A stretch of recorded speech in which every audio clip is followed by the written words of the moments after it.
Assalamualaikum warahmatullahi wabarakatuh.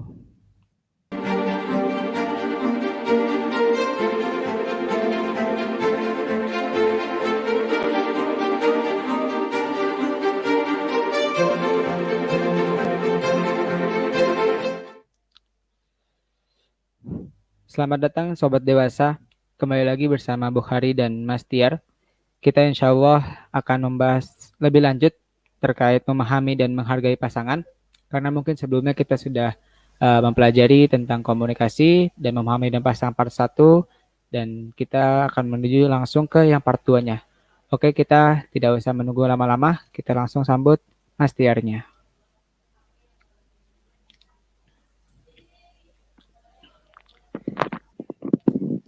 Oke, Assalamualaikum Mas Tiar.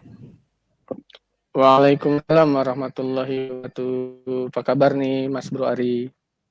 Alhamdulillah baik. Mas Tiar juga gimana nih kabarnya nih di kala pandemi Sehat, seperti ini? alhamdulillah. Sehat ya? Semangat. Siap-siap. Oke nih Mas Tiar, sebelum kita masuk ke materinya, kita mungkin jawab-jawab pertanyaan dulu ya. Kemarin ada 6 pertanyaan nih Seth, yang masuk. Nah gitu. Iya, Oke, siap. langsung aja ya masuk ke Bismillah. pertanyaan pertamanya. Oke, pertama, bagaimana menjadi istri yang sabar, tawadu, sopan, tidak berkata kasar di depan suami, dan bagaimana cara untuk selalu menyayangi ibu mertua? Jazakallah khair. Gimana tuh Mas Tiar? Masya Allah, Allah Akbar. Ini pertanyaan pertama nih. Pertama nih, pertama banget. Pertanyaan pertama langsung semua nanya pertanyaannya. Allah Akbar. Taib. Bismillahirrahmanirrahim. Saya coba ya, kita coba. Oke, Di sini memang ada beberapa variabel ya, istri yang sabar, tawadu, sopan, tidak berkata kasar di depan suami, dan sayang sama ibu mertua. 5 variabel tuh iya Kalau banyak nih. bikin buku bisa 5 series tuh Betul, betul. Yang pertama, dan yang utama itu pasti kita harus mohon kepada Allah Ta'ala. Itu udah mutlak. Nah, logikanya, sekarang saya tanya ke Mas Ari. Yang megang hati kita siapa? Yang megang hati Allah. Allah. Yang megang hatinya mertua dan suami adalah Allah Allah juga. juga kan? Betul. Nah, oleh karena itu kita harus kepada pemilik hati. Karena sabar, tawadu, sopan, tidak berkata kasar, terus tapi berbuat baik kepada mertua, itu kan semua pekerjaan hati sebenarnya. Dan yang ini yang harus kita ingat. Perilaku Iya. kita, tindak tanduk kita itu hanya buah saja yang tampak. Berarti semua akan kembali kemana? Kembalinya kepada hati dan pikiran ya. Kalau dalam di bidang kalau teman-teman dalam ilmu seperti ilmu neurologi atau EFT, TP, nah itu dia ada kerja otak yang disebut otak bawah sadar. Itu kerjanya situ. Nah, tapi di sini harus kita paham. Karena pertanyaannya bagaimana, kamu harus mainannya hati. Satu. Istri ya. Nah, Iya. yang kedua teknisnya, setelah kita mohon kepada Allah, berarti kita harus menata hati kita dulu. Orientasinya kita menikah itu apa? Oke, sekali gini ya. Orientasinya kita menikah itu apa? Itu akan berpengaruh besar. Ini mohon maaf. Ada orang yang menikah orientasinya harta. Ada orang yang menikah orientasinya kebagusan fisik, cantik, ganteng. Ada orang yang orientasi dipaksa. Ada orang yang orientasinya ini udah tinggi banget. Tapi maksud saya begini, kalau misalkan kita orientasinya hanya duniawi saja tanpa ada penyokongnya dari keimanan, itu yang repot urusannya. Nah, tapi dengan pertanyaan seperti ini sudah ada suatu hal yang besar. Nah, kenapa begitu? Karena area sabar, area tawadu, area sopan, area tidak berkata di depan suami, tidak berkata kasar depan suami, dan menyayangi mertua itu kan mainannya suluk itu akhlak yang lembut, akhlak karimah. Bayangkan, sekarang nih, sabarnya aja janjinya udah sama Allah kan, innallaha ma'as sabirin. Sabirin. Terus tawadu saja lain tara mawa duitnya. Tawadu gak pernah duit. Tara mawa duit. Tawadu itu berarti dia bisa rendah hati. Oke. Kebayang gak nih orang yang punya sikap ini, ada seorang istri yang sabar, berarti dia sabar ngadepin suaminya gimana pun keadaannya, ngadepin mertuanya, dia tawadu, rendah hati, walaupun mungkin secara status sosial istri ini lebih tinggi, kan dari income-nya, misalkan sama-sama kerja lebih tinggi, tapi dia bisa rendah hati, dia bisa menghormatin suaminya, terus tidak berkata kasar, dia bisa menjaga lisannya. Bayangkan? Yeah. Berkata itu bukan hanya ngeluarin isi kebun binatang ya, tapi berkata kasar juga bisa dengan meninggikan intonasi gitu, atau ngebentak atau teriak misalkan, dia tambah kata tidak sopan, itu sudah pasti. Dan dia bisa menjaga gitu ketika emosi tentunya. Dan ini yang paling sulit nih, yang ini nih, menyayangi ibu mertua, karena konflik yang paling sering terjadi dalam rumah tangga itu antara mertua perempuan dan mertua perempuan dan menantu perempuan. Coba bayangkan bagi istri yang seperti itu, ideal banget kan berarti, ya nggak sih? Iyalah kalau misalnya punya itu semua mah. Coba. Ini yang dicari-cari sama orang tuh yang begini gitu maksudnya, ya nggak sih? Iya, betul. Tinggal yang ketiga, gimana caranya supaya kita dapat itu? Tadi udah, nah sekarang kita bicara teknis ya. Kalau tadi kan kita minta sama Allah, itu udah pasti. Dan cara mintanya jangan cuma sekedar ya Allah berikan hamba, tapi benar-benar minta gitu, minta seolah-olah kita butuh banget, yang butuh banget. Yang kedua tadi kita pahami orientasinya. Yang ketiga kan teknisnya. Oke, pertanyaannya sekarang menurut antum. Iya. Bagaimana, apa sih yang bikin orang nggak sabar itu kira-kira? Pengen buru-buru atau pengen mendapatkan yang cepat, itu nggak sabar. Begitu kan? Nggak sabar. Lampu merah belum hijau juga udah menerobos saja ya. Iya. Barusan tuh. Itu nggak sabar. Ada juga sepertinya yang dimaksud di sini adalah emosi. Jadi sering terpancing amarahnya. Nah, yang ini yang Ana tangkap dari pertanyaan ini. Jadi dia dikit-dikit marah, dikit-dikit baperan. Tapi baperannya bukan nangis, baperannya emosian. Iya. Itu bisa dengan memperbanyak zikir, terutama istighfar. Kenapa istighfar? Karena istighfar itu membuat hati itu menjadi lain.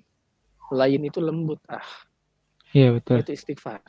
Mau tidak mau, tidak ada ramuan yang pasti yang jalan untuk melembutkan hati ya, kecuali dengan zikrullah dan istighfar. Mau tidak mau gitu. Ya, sekarang apa coba? Mau pakai yoga? Coba orang yoga. Kalau ya maksudnya yoga itu kan hanya di pernapasan saja gitu.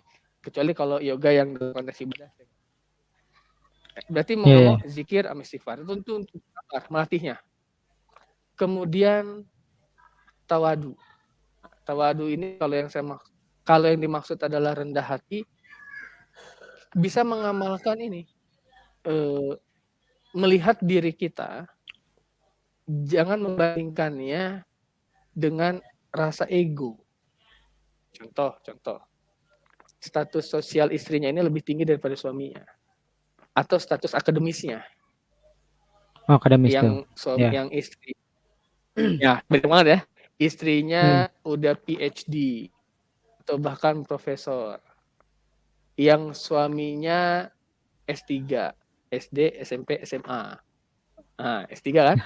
Kalau istrinya udah benar-benar habis. Nah, ini bisa jadi bisa jadi pemancing istri jadi durhaka nih begini. Atau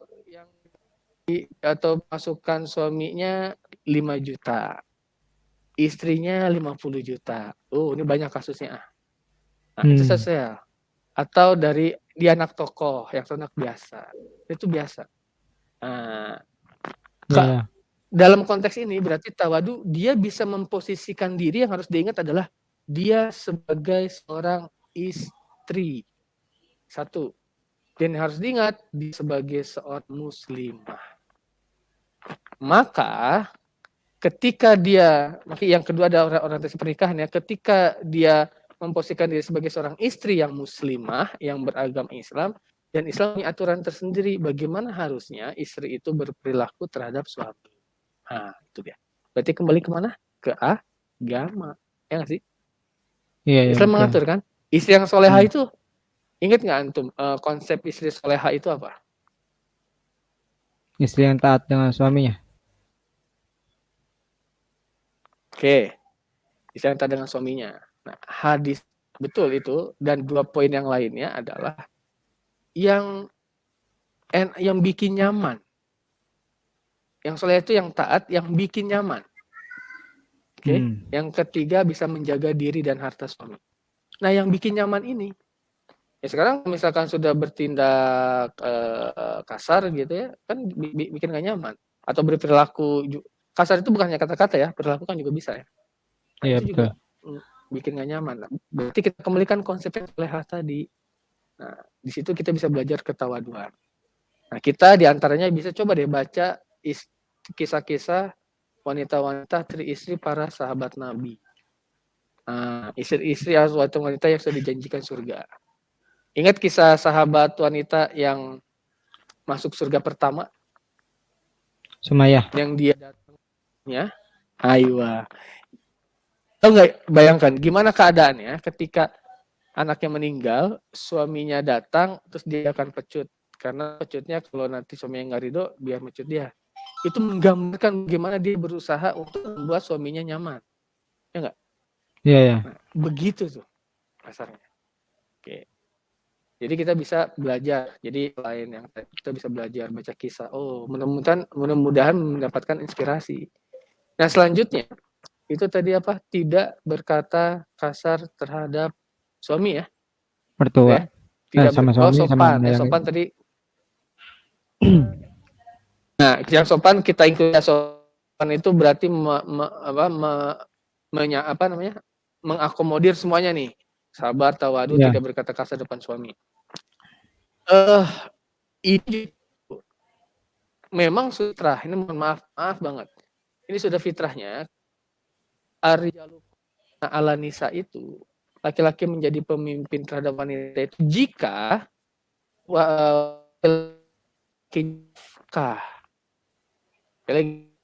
tetapi kalau yang itu tidak dipenuhi, maka akan ada pergeseran. Itu sudah lumrah, manusiawi. Makanya Islam mengajarkan dengan porsinya dan mengatur dengan sebaik-baiknya. Nah, kalau yang dimaksud tidak berkata kasar ini kenapa dulu? Ya tadi misalkan karena dia nggak sabar, berarti dia harus bertahan di sabarnya. Mungkin karena dia ngerasa dia lebih tinggi statusnya dari suami atau karena income dan yang lainnya, ya maka dia harus bersikap tawadu. Nah, berarti dia kembali ke yang tadi, menahan berarti kalau dia kan nggak mungkin ya kita lagi tenang tiba-tiba berkata kasar, mungkin nggak sih lagi diem tahu-tahu ngomong kasar apa gitu, mengumpat ke suaminya, berarti apa dong? Ya nggak? Nggak mungkin lah, pasti ada emosi yang dipicut dulu kan. Berarti dia harus belajar menahan amarahnya. Ya, yang istighfar, zikrullah. Ya, teknisnya kalau lagi marah ya kemarin kita bahas ya, lagi emosi berarti dia duduk, tahan napas, atau kalau lagi emosi nggak terpendam, mendingan pergi.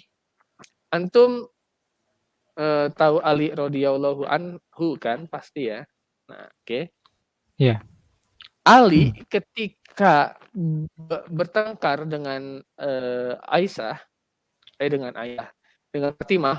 Fatimah anaknya Rasulullah SAW, itu pergi karena nggak mau itu menampakkan wajah marahnya. Itu pergi, ada nanti dikebasin setan, menghindar. Itu bisa kita lakukan. Kita kesel sama suami atau istrinya kesel nih sama suami, menghindar. Tapi perginya nggak, kalau Ali karena dia laki-laki dia bisa pergi dan perginya ke masjid. Perginya ajib-ajib. Ajib-ajib. Nah, kalau perempuan dari kamar ke dapur atau dari kamar ngapain? Ke dapur jangan mecahin piring. Repot lagi urusannya. Pokoknya keluar dari hadapan suami. Nah, atau bisa ikut gayanya Umar. Nah, Umar itu kan setan aja ketemu lari ya. Jin aja ketemu lari sama dia. Bayangkan gimana. Tapi ketika dimarahin sama istrinya, dia tenang kan? Kenapa? Karena dia pahami posisi istrinya, bukan takut. Wajar karena dia telah lelah saya dan anak-anak saya. Nah, sama dalam konteks istri, maka pahami, oh dia suami. Gimana pun juga seburuk-buruknya dia suami. Suami adalah pemimpin. Gimana pun juga saya tetap seorang istri. Nah itu, mudah-mudahan itu bisa menahan lisan kita untuk tidak berkata kasar. Nah yang terakhir, ini butuh orang ketiga sebenarnya. Siapa orang ketiganya? Suami. Yang repot adalah kalau ternyata suaminya memperkeruh. Kalau ada masalah antara ibu mertua dengan menantu perempuan, mertua perempuan dengan menantu perempuan, suaminya memperkeruh, itu jadi masalah.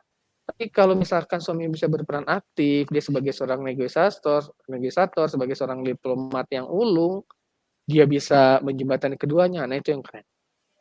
Nah memang bagi pihak istri harus pahami, ibu mertua itu adalah ibu, sama saja. Jadi ibu mertua itu tetap ibu laki-laki dan juga ibunya dia. Tuh mertuanya begini begitu gitu. Jangan-jangan kita tidak memahami maksud baik dari tua sendiri. Berarti harus dibangun apa? Kembali yang tema pertama, komunikasi. Nah, sayangnya iya betul, sayangnya mental banyak dari kita yang mental itu, kalau bahasa Perancisnya itu tekaupan. Baperan Sunda tekaupan. Jadi nggak ini sedikit kesinggung gitu. Setiap orang punya salah, itu pasti. Dari pihak suami mungkin ada salah, pihak istri salah, pihak mungkin akan ada salah. Yang kita harus pahami adalah bagus yang tadi tuh rentetannya, sabarnya, tawadunya, sopannya. Anggaplah kasus yang paling ekstrim, pernikahannya tidak setuju atau dia menantu yang tidak diinginkan. Sinetron ya, menantu yang tidak diinginkan. Kebayang gak sih udah gitu mertuanya selalu ngebanding-bandingin sama calon yang diinginkan gitu misalkan. Ya sudah, kembalikan ke Allah dan dia sebaik-baik tetap memposisikan diri sebagai seorang istri, tetap memposisikan diri sebagai itu. Yang harus diingat, jangan sampai dia menjadi